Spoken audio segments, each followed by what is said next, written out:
And good morning, ladies and gentlemen. Welcome into the flight, the Beechcraft Baron 58. We're going to be going on a hop to see the early sunrise here in Iceland as we fly over the country and we go down to Keflavik in none other than the twin piston, which I absolutely love. I hope you're having a fantastic weekend and a fantastic start to your Monday. If you are going off to work soon and you want to watch the stream, just remember, you probably already know this, but I'm going to tell you anyway. You can, of course, watch the streams on replay. So we're going to hop in. We're going to be doing the entire full checklist flight. And local time is actually the same as the UK. So surprisingly, GMT time in Iceland. So 10 to 7 in the morning. And then the sunrise, we've got about 1 hour till sunrise. So we should be able to fly over the mountains and see that. A cruising altitude of 4,000 feet. So let's go ahead and hop in the Baron. The externals have been secured. Let's insecure or secure the internals. We'll remove the chucks and we'll hop in the cockpit. Cool, so we got a landing gear down, our parking brake is set, our gear selectors are normal, throttles and things are idle, props need to be full forward, alternate air is closed, cowl flaps open, fuel selectors down here. Coming into the on position, of course. Radio master, everything is off avionics and electrical wise, which is ideal. Circuit breakers are in, prop sinks are on. So I hope you have a good visibility of the cockpit, everyone. I'm using the night light, the red light, just until sunrise, of course, and then we won't need any light at all. So let's go for a battery style. Let's go for the alternators and the battery. Let's check the bus voltage down here. As you can see there, we've got about 22 volts, which is normal prior to engine start. As long as it's 22 and above, everything should be alright. Let's get our beacons and our nav lights on. And you'll see there, let's turn our red light off while we put our panel lights on.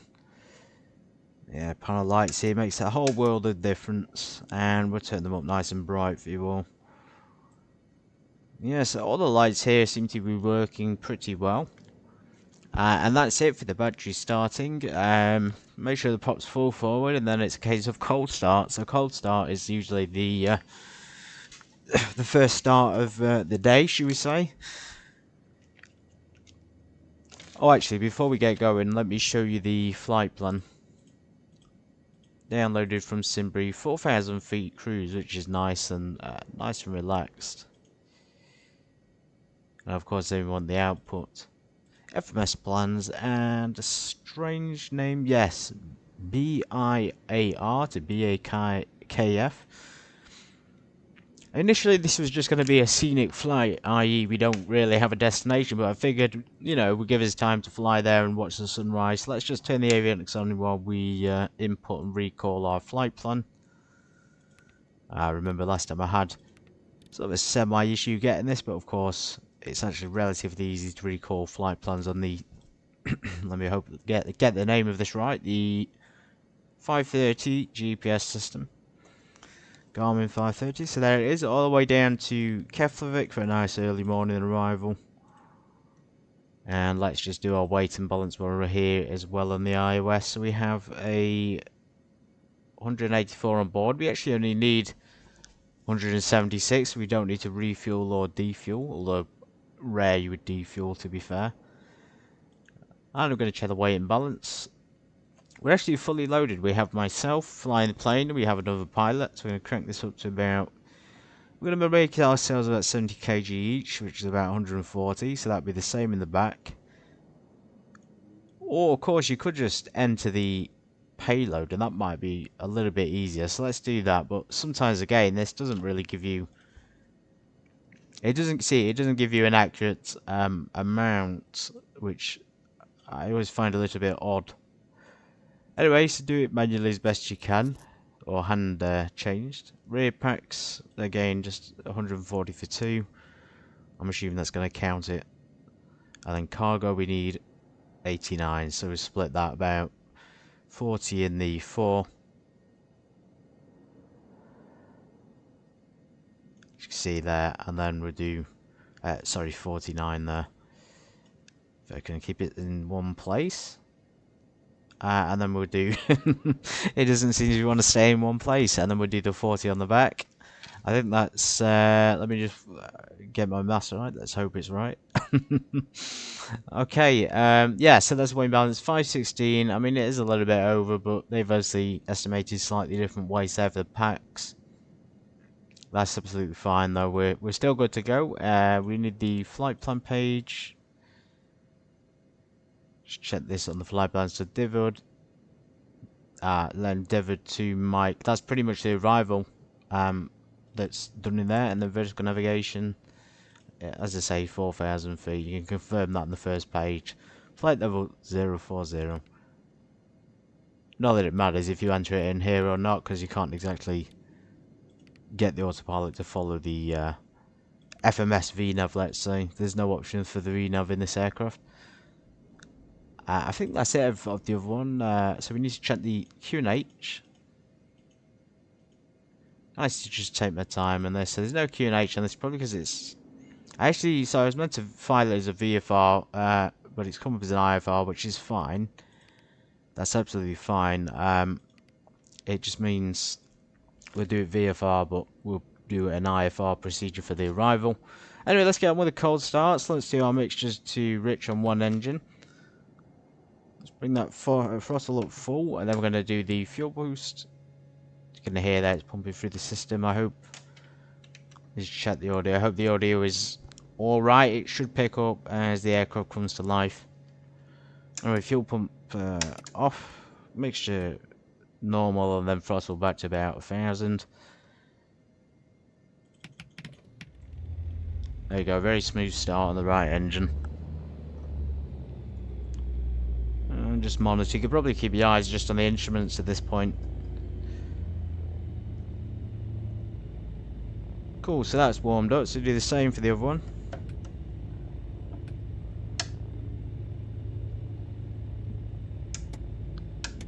And break it back down to about 1,000, then crank it on. Yeah, again, another smooth start there. Excuse that noise, everybody. That seems to be my watch alarm going off. Anyway, so we've done that. Throttle to about 1,000, so 10 psi within 10 seconds. Yes, that's correct. And then voltmeter check for 28 volts. So yeah, it's shot up there down to volts 28 plus. Alternator load will probably slightly increase. Hot start pre-taxi next, so do that. Accidentally kept the avionics on, then but you should really have them off. The only reason I put it on was to get the flight plans, so I'll keep them off. For some reason we're moving. I wonder why we've just started moving there. How bizarre. We literally, all we did was remove our chocks. Anyway, we've ended up inside of a building. We've ended up inside of a building. Okay.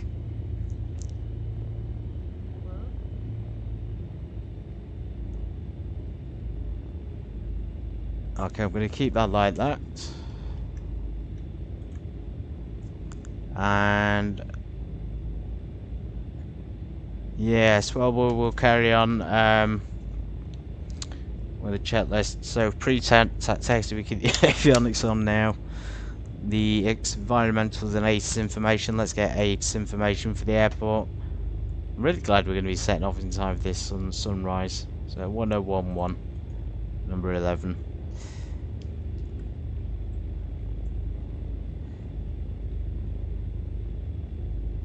Of course, we need our taxi lights on. Altimeter set, transponder, so transponder can come onto standby. Fuel selectors should be on crossfeed for the taxi, although sometimes again I forget with that. Taxi light is on. Oil temperatures above 24 for above 1200 RPM. We won't use above 1200. We'll just keep it where it is, and we'll do the taxi to runway. So let's go, everyone. Let's get the active runway. I should be on a network for ATC, but I don't think anyone will be on at this time in the morning. And we are, in fact, the aircraft's call sign, so November 45. Let me check on the flight plan, double check. Yeah, November 058 Sierra Bravo. Seems to be giving me very similar call signs this week. I'm going to tune into the Honeycomb. Universal communications there works pretty much in the entire world for this network anyway. Giving us a center online. I'm just going to check that that's the network. You keep saying the VATSIM network, it's not that one anymore, of course. I'm going to check it now, make sure I can see where the ATC controllers are. Unfortunately, there's no ATC in our area at the moment, although there seems to be ATC available in, and certainly other planes available in Keflavik. Anyway, let's get going to the runway. Runway 01, according to our chart.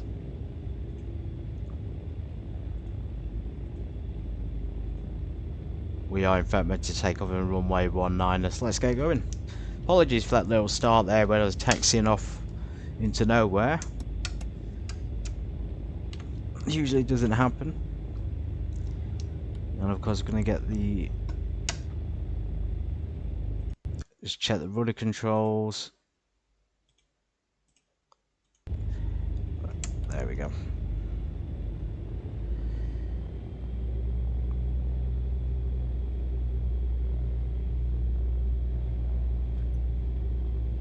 At least we get to pull out of the hangar, which looks pretty cool. Just casually do a U-turn here. There is actually one at this airport just off to the left here at the GA parking where you can park inside, which I really like, of course. Always love to pull up at the airports and go inside the hangars, but yeah, just over there to the left there's an open one.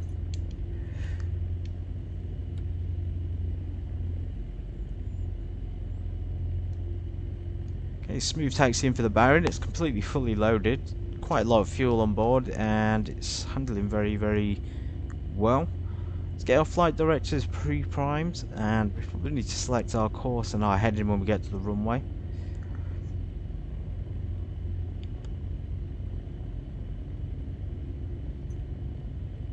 And to all of those who are recently subscribing and watching, and just those who watch in general, of course, thank you. It's very appreciated and nice to hear other people enjoying the flights. And this week in particular is going to be a little bit different with flights. They're going to be taking place at different times than the usual streams.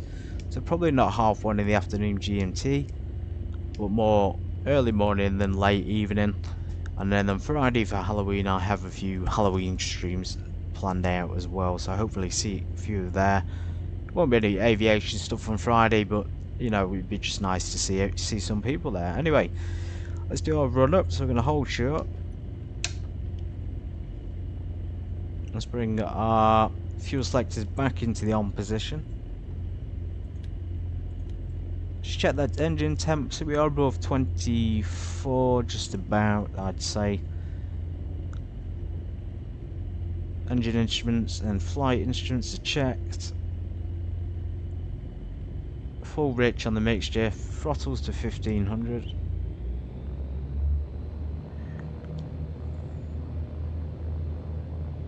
Load meters.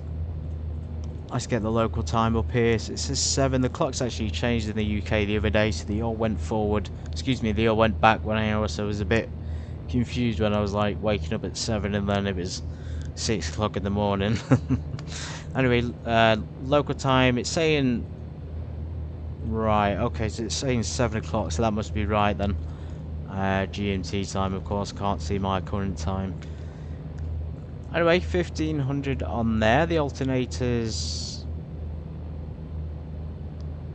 Load meters are checked. Propellers and things, we keep them feathered there for a 300 drop. Not very much. That'll be the blue one, not the black.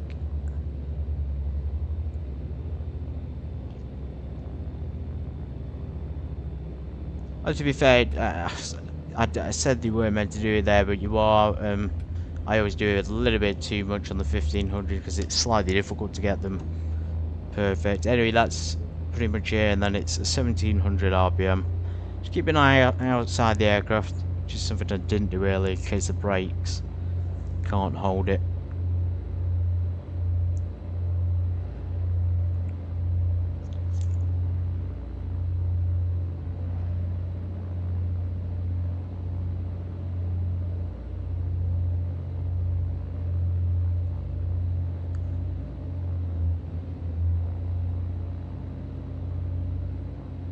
So there's a slight feather on that one as well. I mean, it's more for the magnetos on that one. 1700. There's no need for the feather really. We check those drops, maximum 150 on each. You can see a drop there, barely 50 in each engine, which is a relief. A little bit more on the left, but neither is exceeding the limits, let's say. So 1700, we've checked the magnetos. We're going to check the alternators now. So turn the left one off. You can see down there the load on the right goes up. I'm going to do the same on the other side. So if you don't see that increase, you've probably got an issue there in the electrical systems and the engine systems as well. So after we check the magnetos and the alternators, we check the pitot heats.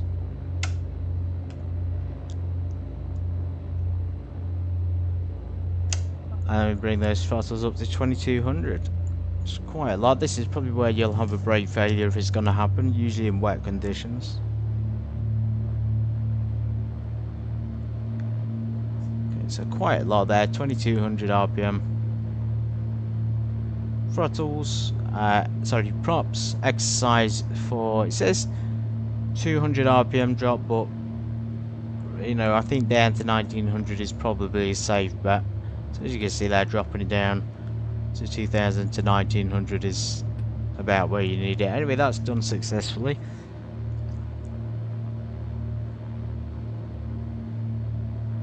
Trim, so set for takeoff. Let's just set that. Idle them.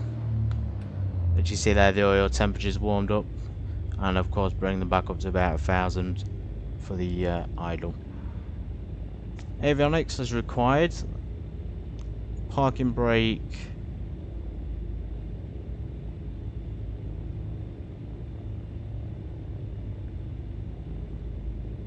Right, I'm going to do the before takeoff checklist now because we're going to be lining up on runway 19, aren't we? Yeah, let's do it now before we get onto the runway. Anyway, flaps, we didn't really check them, but they are functional. Doors and windows and latches are secured. Best glide speed has been calculated. We're going to pitch for the blue line if we have an engine out, and then we'll come back round if we have enough altitude. Pre-takeoff briefing, so in the event of a go-around, emergency, etc., we're going to go around and try and land on the runway. If we can't, we'll follow the engine out procedure, which I've talked about in the past. Strobes on landing lights. Let's turn the taxi lights off. Let's put the transponder onto test, and then altitude. Mixtures are full rich. Yaw damper is off. We're going to check it first. So the yaw damper is working. I'm going to press the GA button so it gives us that 10 degrees pitch up. Ice protection. It is actually below freezing here, so we're going to keep the pitos on.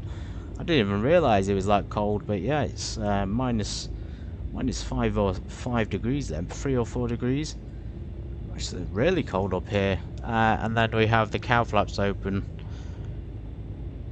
Cabin doors closed, air conditioning off, and we'll record the takeoff time when we get to the runway's takeoff point. Any questions, then please just leave them in the chat.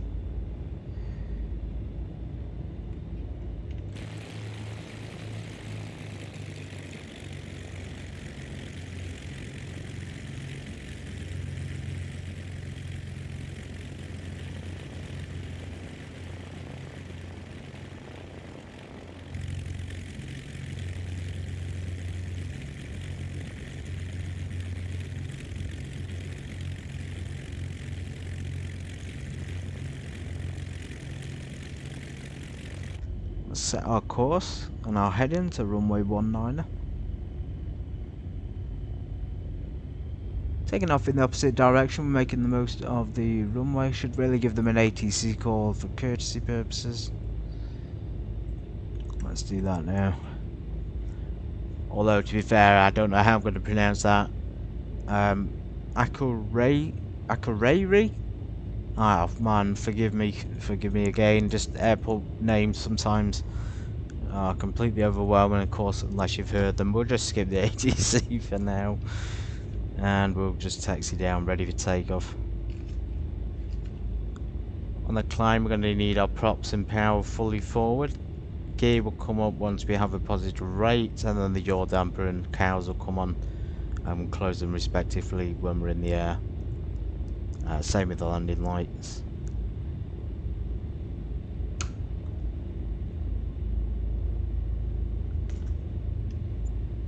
And then straight up to 4,000 feet.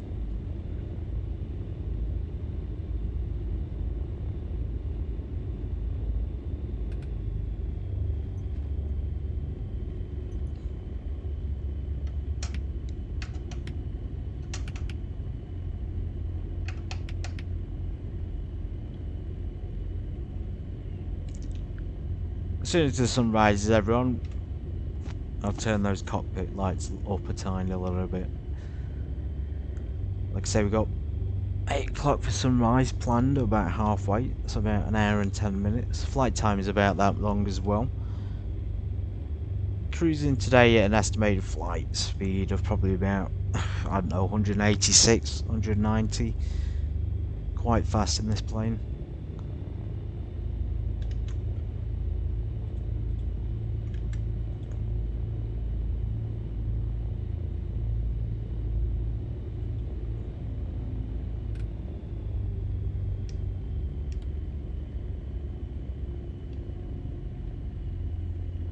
Okay, there's the turnaround point. I'm glad it turned up eventually. Just keep an eye on that because it leads us off the runway. Cannot see anything from here, it's so dark.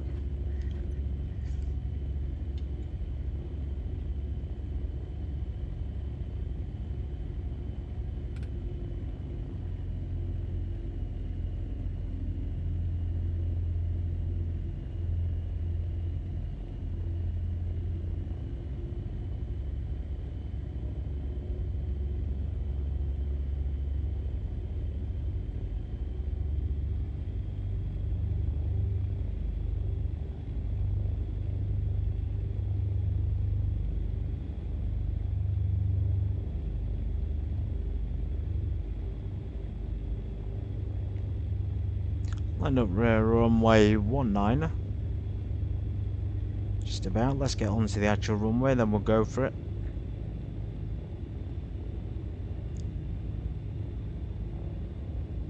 Okay, props fully forward.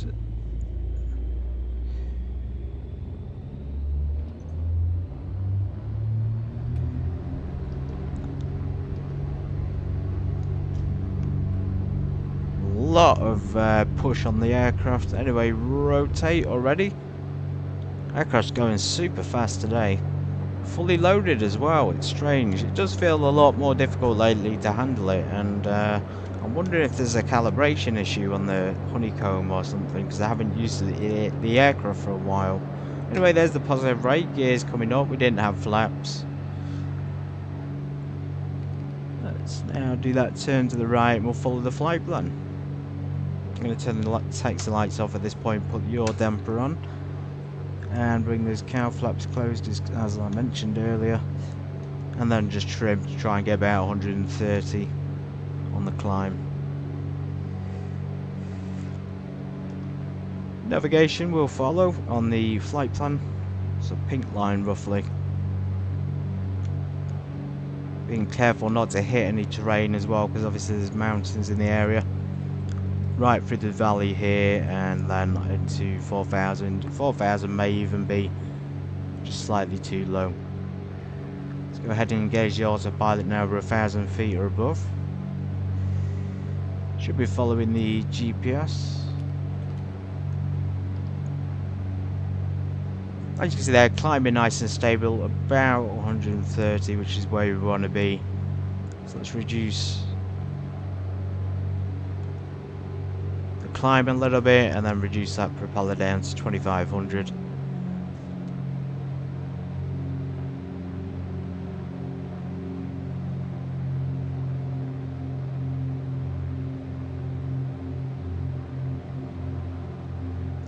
Peter heat's on. As I say, it is really cold here. It's almost -10 already.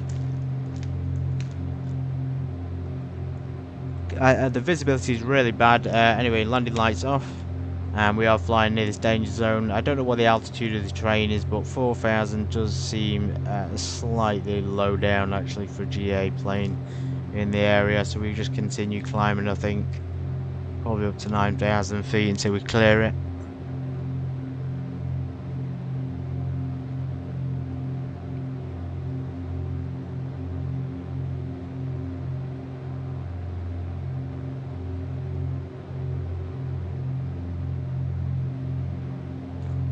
Let's get our stall warning heat on.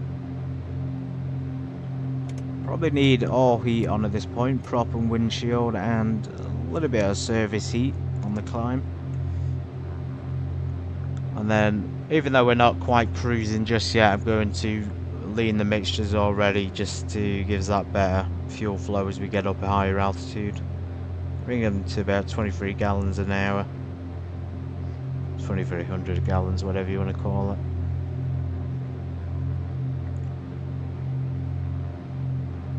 Turn our head into the current heading, make sure we follow the course. We're not following the navigation for some reason. I wonder why we're going off course slightly. Maybe the avionics aren't...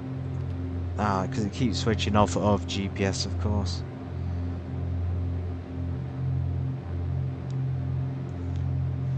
Yeah, good thing we chose this higher altitude. I do not feel comfortable cruising at 4,000 in this area. Okay, there we go. We got a little bit of some kind of stall warning. We're in really rough weather now. Let's just pitch down a little bit more.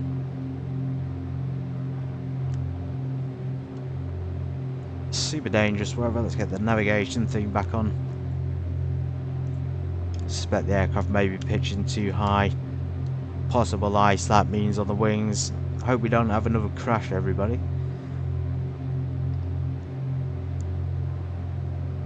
We're just going to do a nice slow climb now up to 9,000 feet. Completely zero visibility. Let's see where the packs can't see anything. So forgive me if we do crash. It's supposed to be a scenic sunrise. But there's nothing in the area. We're using this map a lot as well. Obviously the aircraft's not equipped with a terrain warning system. Ice protection is required. 2,300 to 9,000 feet. We'll need about 16.5 gallons. I'm going to reduce that now so we get a higher EGT, and I'll leave it at that till we get to 9,500 feet.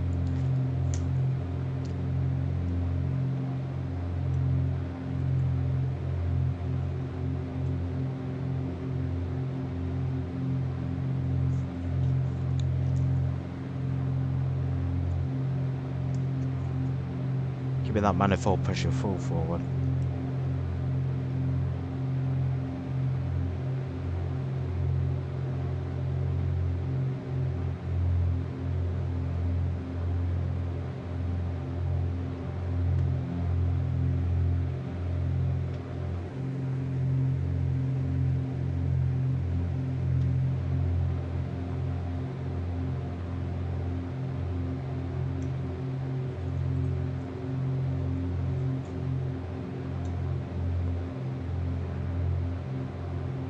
November 0580 Bravo, climbing flight level 090 to clear terrain.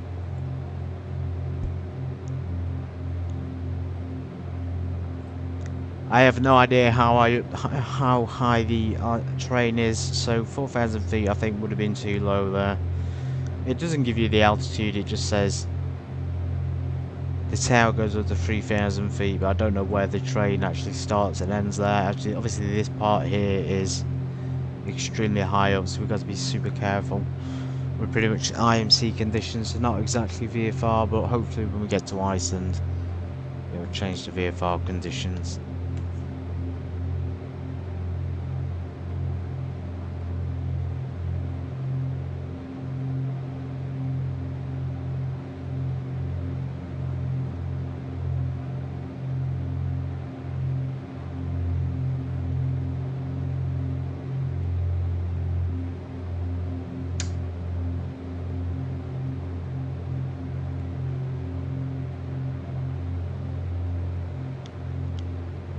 Oh, blimey, look at that. Almost it's almost minus 15 already. Insane. I didn't realise Iceland was so cold at this time of year.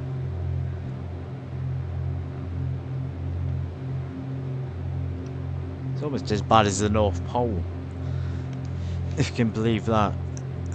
Okay, 1,000 feet to go. We're going to reduce our ascent now, just to build up a bit of speed.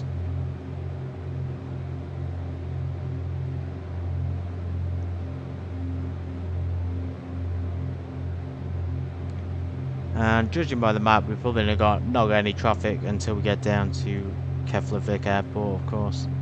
It does seem a little bit clearer there in terms of terrain, so we might be able to get back down. In terms of clouds, it says no clouds, we've not got the weather thing on. Well, obviously there's plenty in the country at the moment.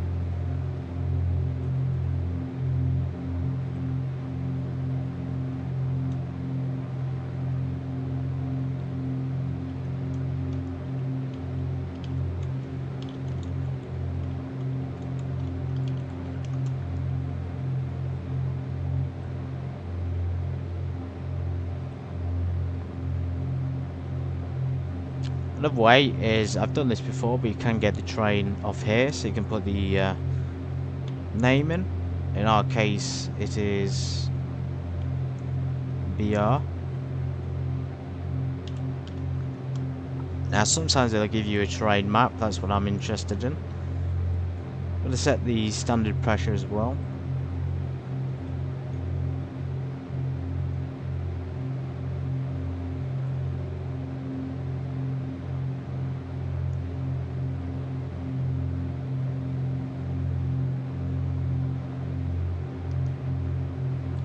Yeah, so going back to the chart, sometimes other will have a altitude thing there for the surrounding area.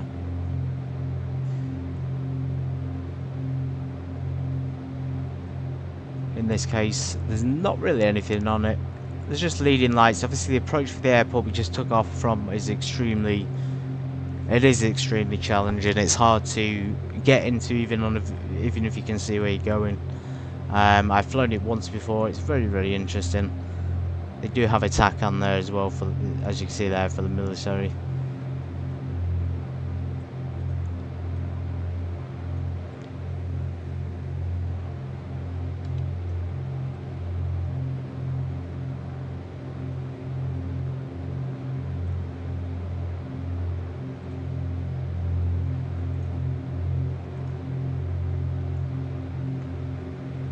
Okay, it's definitely getting sunrise. You can just about see through the clouds.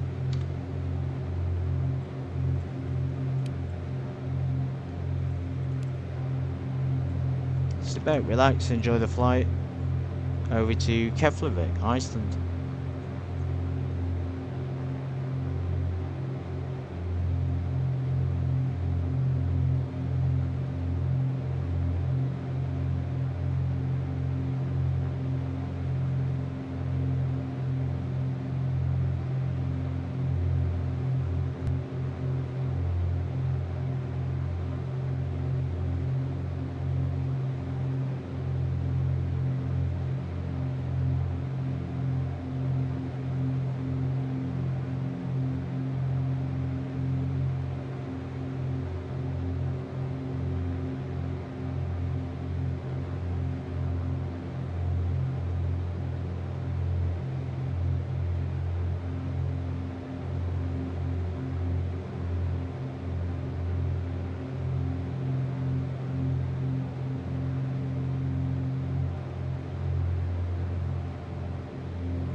Just got to change our altitude by 500 feet, just to bring us up to 9,500 there. I'll bring it a bit closer, just because the cloud ceiling is quite low today. We were meant to cruise at 4,000, but cloud ceiling is about 4,000 feet, and then at Keflavik it's about 2,000, so it's going to be a little bit more tricky than I anticipated. Real world time and weather, so it's taking into account all that autumn/winter weather that's coming in by northbound.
Ah, the sun is rising, everybody. There's hope in the world. It's amazing.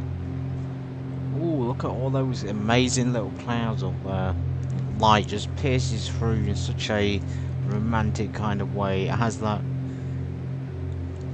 amazing look. Anyway, early morning rises for us pilots, isn't it? We get up super early, we work all day. Oh wow, look at that, there's a UFO up there.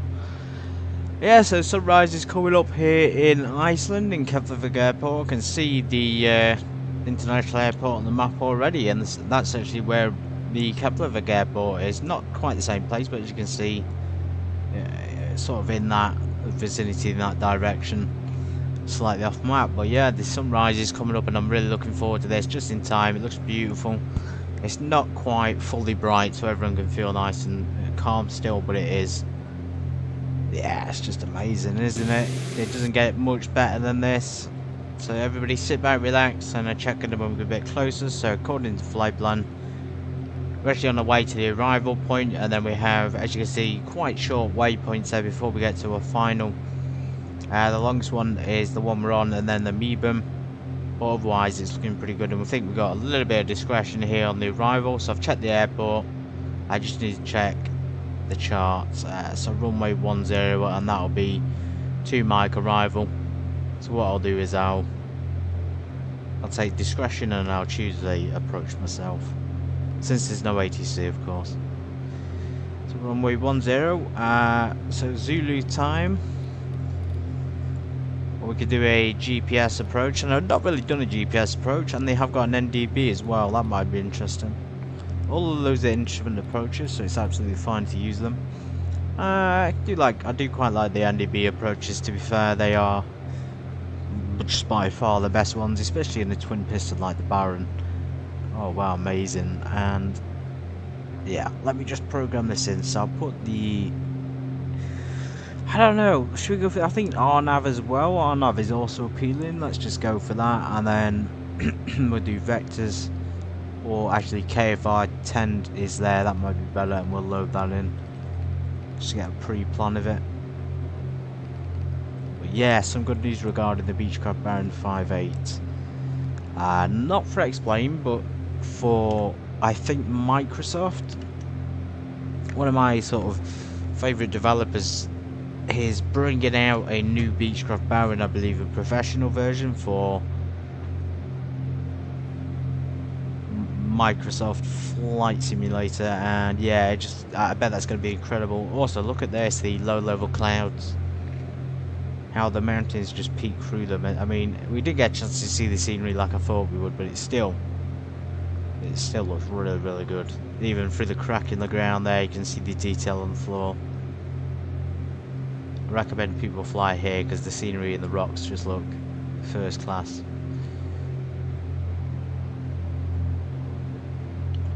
So yeah, new Beechcraft Baron Professional coming to Microsoft Flight Simulator. You'll have to go and look. I'm not sure when or where, but it will be coming.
I can see the airport now. Bravo India Kilo Foxtrot. Good morning, Iceland, and welcome in. Oh, the bone's gonna go down now to 4,000 feet, and we're gonna do that with a nice slow descent using the VS mode. Indeed, so let's get our prop slightly further down to about 2100. Keep the manifold high. Keep the mixture lean to about 16.5 gallons, and I think that's about it for the descent. You can probably stick, if you're a bit concerned about the CHT, maybe bring the props back up again. The descent speed, actually, then again we can bring them back. Let's bring them back to the 2500 and just keep them there and reduce the manifold pressure ever so slightly to about 1600.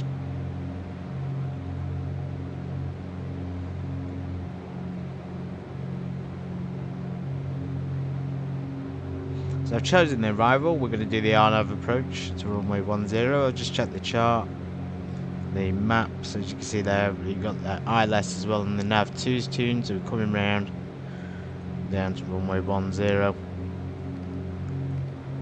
Looks like a strange low approach, but obviously that's the go round there, I think, so we go round, and then if we need to go round, we'll join that waypoint again. Yeah, looking pretty cool. So we get nav 2 up. Let me show you how this works in case you forgot or I haven't told you in a while. So nav 2, let's try and move it without getting too dizzy. So let's tune it to where we need it to be, which is about there. Now that's the flight though, the heading you would need to fly to follow the navigation to frequency, which is in our case 112.8, which was already pre-programmed in. I actually got that off the chart, but it's also on there as well for the classes of VOR tech, Vortex, and slight military applications as well. Course is set to... okay, course is now set to runway 10.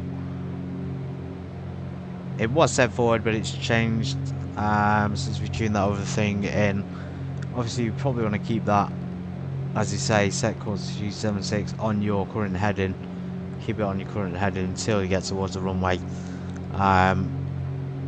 Just so the GPS doesn't go a little bit haywire. Anyway, the heading book can be changed to runway 10, that's no problem. The NDB, there is one available apparently, although it's not coming up. Oh, there it is. Let's tune the ADF as well. And then the ILS will be used on this thing and probably this thing as well. Can't quite remember the ILS is. I think it is maybe not that thing, maybe just up here.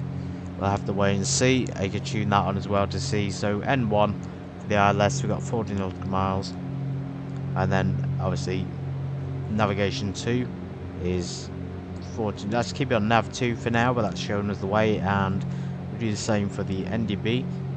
So we turn it around until it's in our current direction, so about there, and then when we get within range, the yellow dial there should come to life. I think we should be fine to descend. I have started to descend now. Looks pretty clear in terms of terrain. QNH 1005. So we're going to be flying over this little bit here and then down. As you can see, 3,000 feet. And Keflavik is also 3,000 feet as well.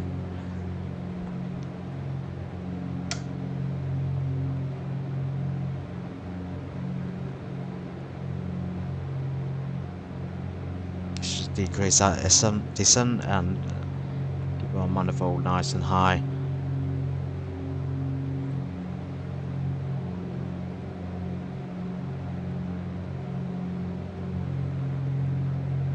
As you can see, you can lean the mixtures there pretty extensively actually, and it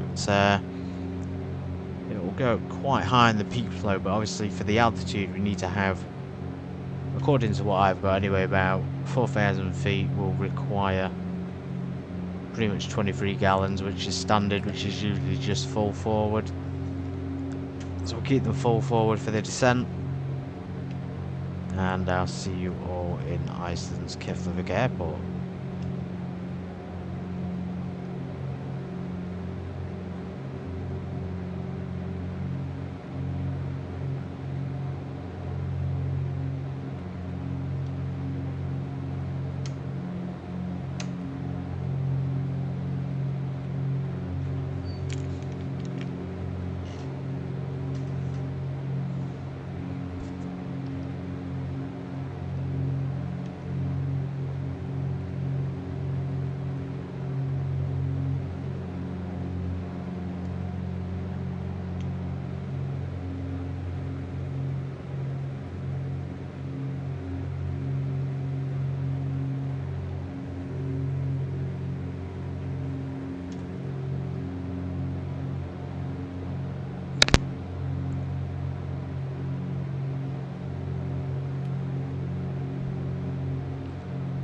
The ADF is now activated, it's coming alive, it's giving us the ND by direction.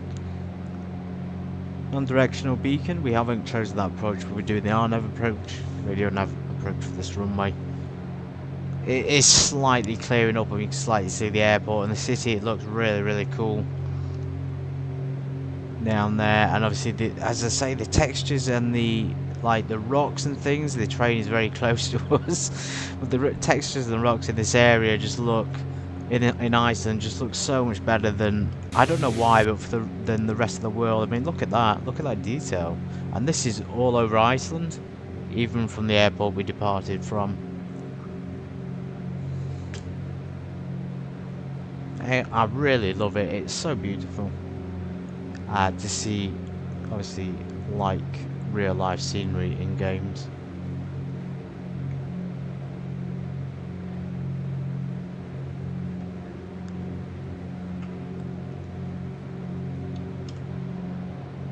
Going to be clear that terrain anyway. We're coming in over the harbour. I'm trying to choose a perfect screenshot here for a thumbnail. There's just so many options, isn't there?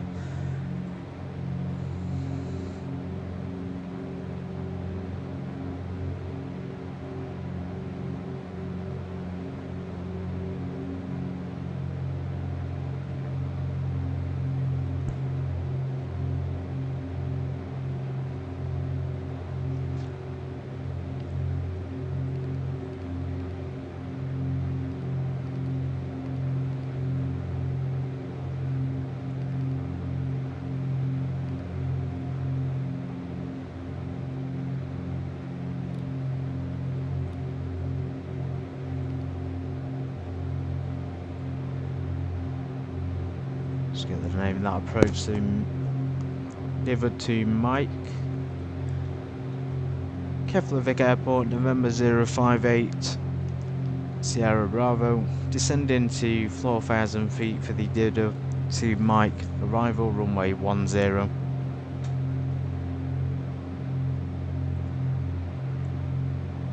That is right, isn't it? Deadwood. Oh no, Devwood. Oh well, pretty close. We're about 4,000 feet there. Let's put the local QNH.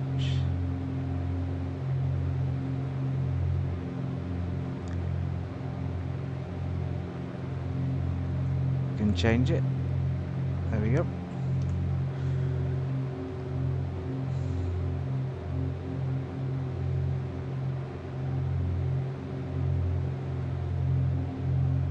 Really hope we get a little bit clearer on this turbulence.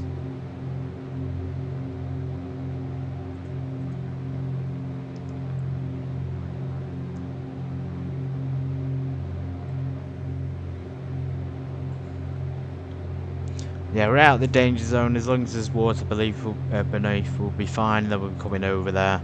That aircraft there's departed from Keflavik Airport pretty quick. No way to see comms as usual. On Unicom. Everybody's worst nightmare, Unicom is.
Of course, sunrise is coming, so let's get the cockpit lights on a little bit and just brighten it up for us.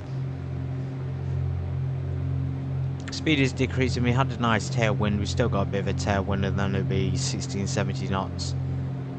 Almost a crosswind, not quite. A slight crosswind, and then 100. So yeah, keep an eye on our speed as well. As you can see, 185. So it's, yeah, about 20 there, 20 difference.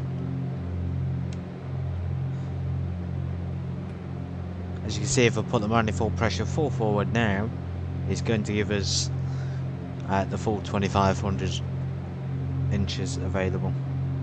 So that's why we're going to keep it, we'll be down to about 2200.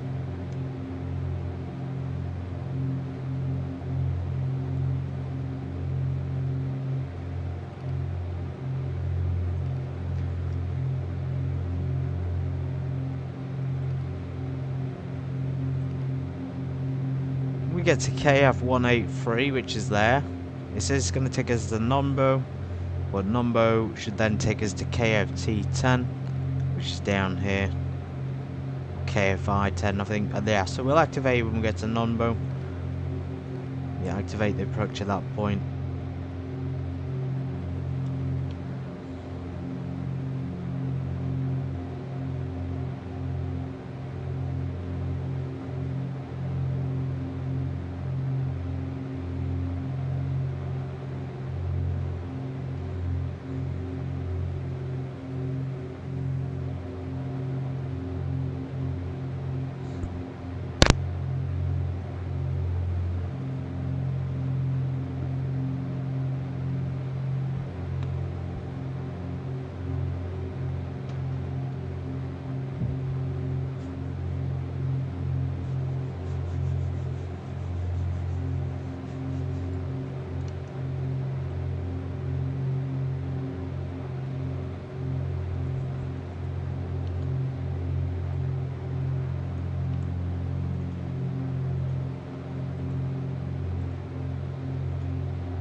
Oh cool, there's the airport.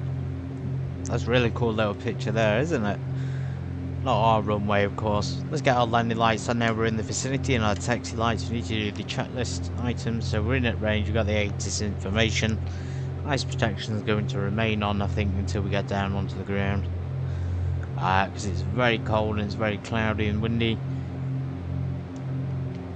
So ATIS information. The cow flaps are closed as required. Engine temperatures have been checked. Mixture's full, rich. Fuel selectors are on. Fuel boost pumps. Let's stick the fuel boost pumps on. It is a bit cold, so we probably don't need them. Landing lights. I'll put the taxi lights on as well in preparation for taxi. Seatbelts and harnesses are secure. And of course we do our thumps or gumps checks. Probably now actually would be a good time. So approach speed, we'll calculate about 100, 90 to 100, a little bit faster just because we're a bit heavier, so it might even be more than 100.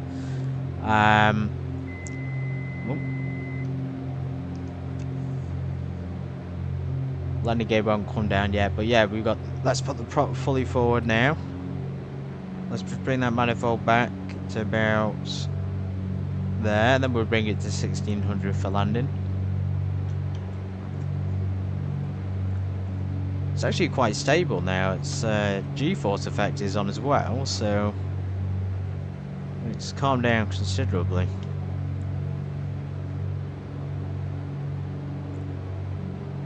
Anyway, props full forward. We'll put the one notch of flaps in a sec. Let's reduce that to 1600 now.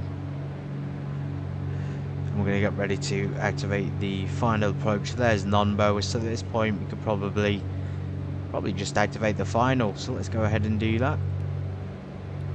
Simply select direct to, and then that'll just do it for you.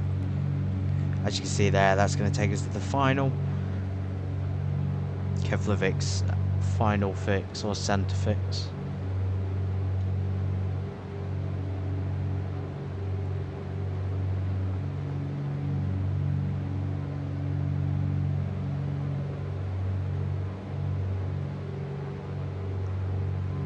I'm going to change the navigation one down here so we can see the ILS distance, 13 nautical miles, and it gives us an accurate speed. So as you can see there, well, it was an accurate speed. Now it's saying 100 knots. It seems a considerable 50 knot difference. That could just be an ice build-up on the external of the aircraft, although it's saying it for that one as well.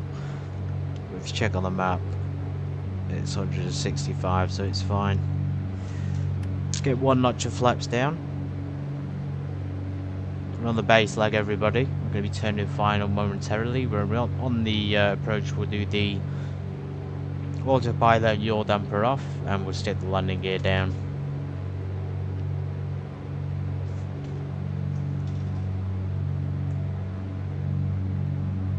Let's set our course as well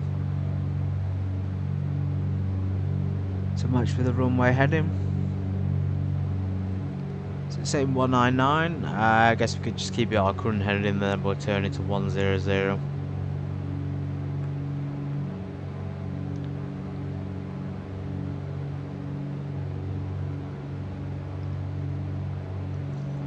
Not sure how high the approach is. 4,000 feet seems a little bit much. Maybe just bring it down ever so slightly. Yeah, incredible morning sunrise. I really hope you've enjoyed the flight. I know a lot of you probably watched this on catch up, so again, just really appreciate it.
$1,800 feet, so you do need to descend.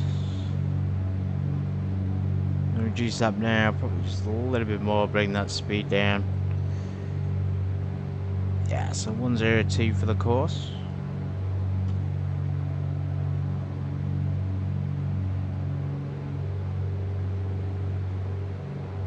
One to 9. We probably need that tuned in actually. 1 to 9.5 just in case.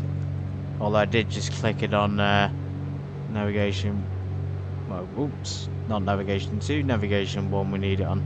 We'll keep the VOR on nav 2. So yeah, 1800 feet. And we're coming in nice and steady.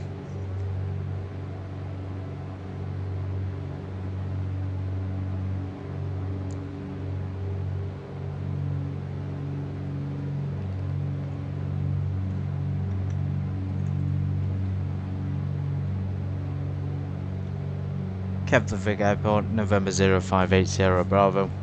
ILS runway 10, 8 nautical mile final. There's the final, everybody. So we got the ILS glide slope approach switch now pressed, and it will hopefully establish itself. We are going to continue to descend to the glide slope altitude.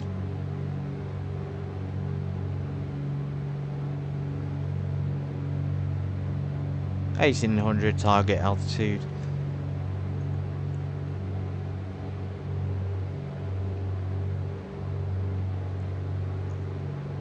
Slow down a little bit more. Let's get our. We'll keep the gear down. We'll keep the gear up until we're a little bit closer.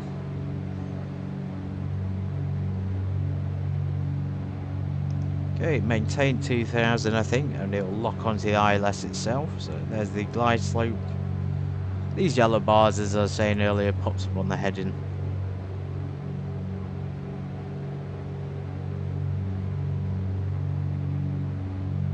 There we go.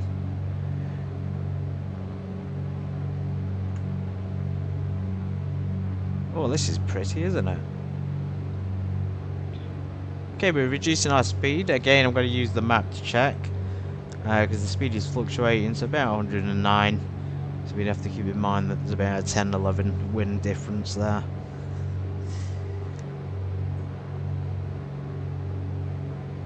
No manifold back up, keep it, I'd say keep it up to 15 or 1600. We're going to bring the gear down. And we're going to set the final notch of flaps. Bring that speed down. We've done the thumps checks, or the gumps as the Americans would call it.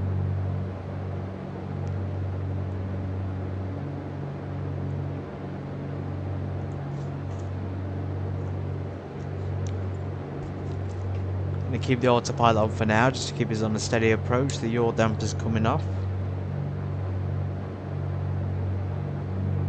Screenshot this, please. YouTube, give me a good thumbnail.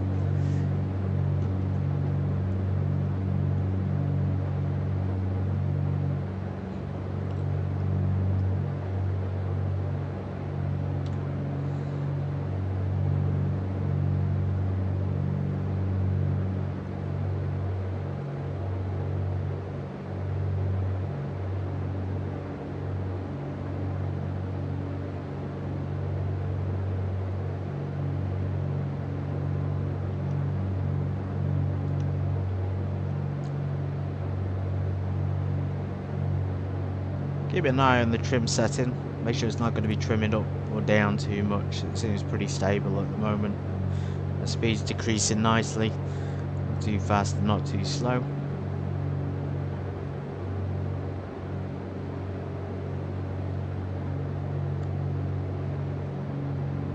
I have control.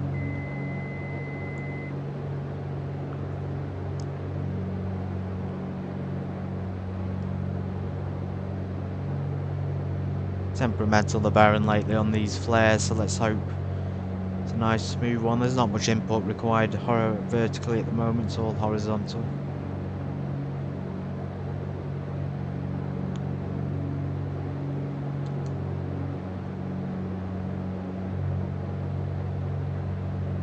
Just using that trim wheel to keep it pretty much on track with the ILS glide slope.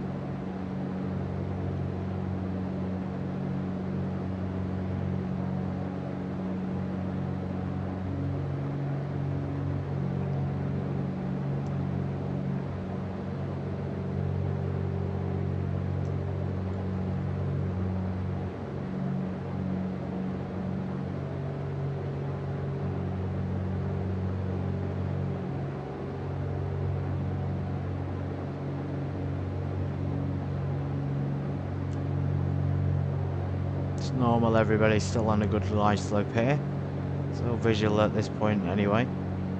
Reduce that propeller manifold pressure.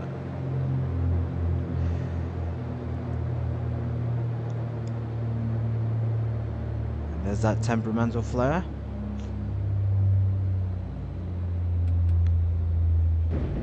And we flared again, probably too early. That's why it was such a hard slam. I mean, it was pretty good though. We touched down nice and quick. Yeah, it's very odd. I've been doing a lot of good landings in the Baron. I usually fly it pretty well, but lately when I'm coming in, the perception is something's going wrong, and I'm pulling up just slightly, and it will be pitching up a lot, even though the trim is in a fairly normal position. Anyway, good landing minus the slam down at the end. Let's take Mike 1 and we'll go over. We'll go and park over there. Awesome. Anyway, flaps up. Let's do the after landing when we're off the runway. We do the after landing checklist.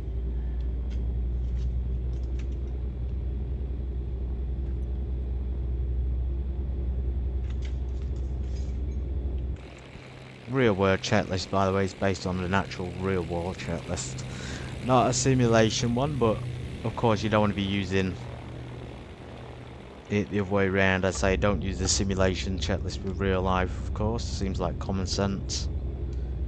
You can use the real one with a sim, but not the other way around.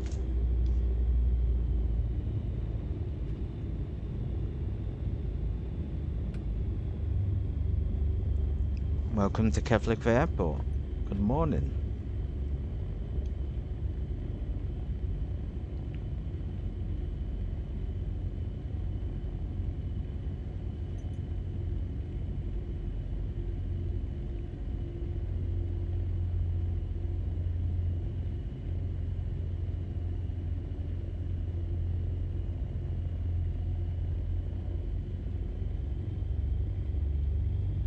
Okay, after landing we're going to put that onto standby. We should really open the cowl flaps pretty much immediately.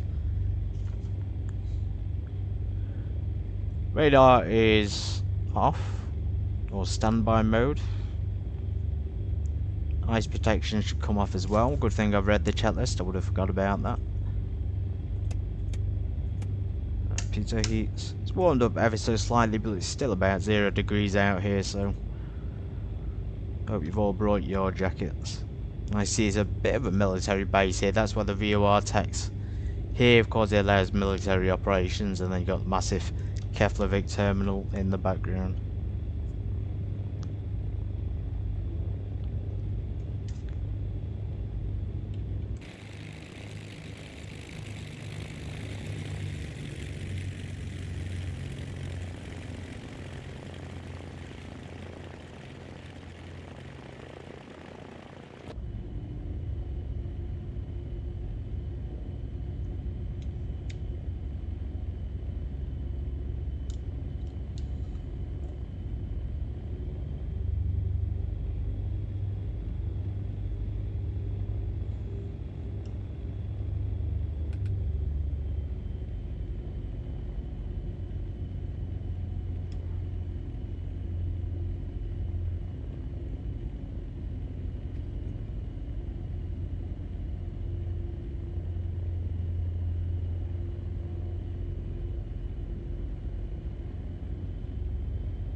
Well, an odd place to have a little bit of a jetway. I suppose they take care of the passengers here.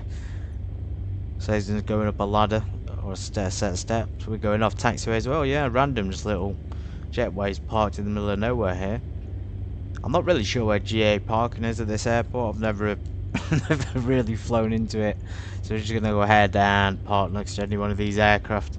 I'm sure they won't mind. I think we'll leave the airlines on their own. We'll park out here on the ramp. We can walk back to, or get a lift back by the ground crew, of course. So let's go around and take the other side.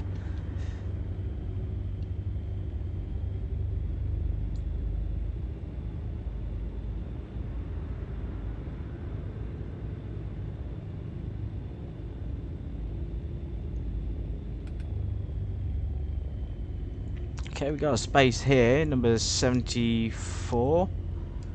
Let's take that. I hope this is the space.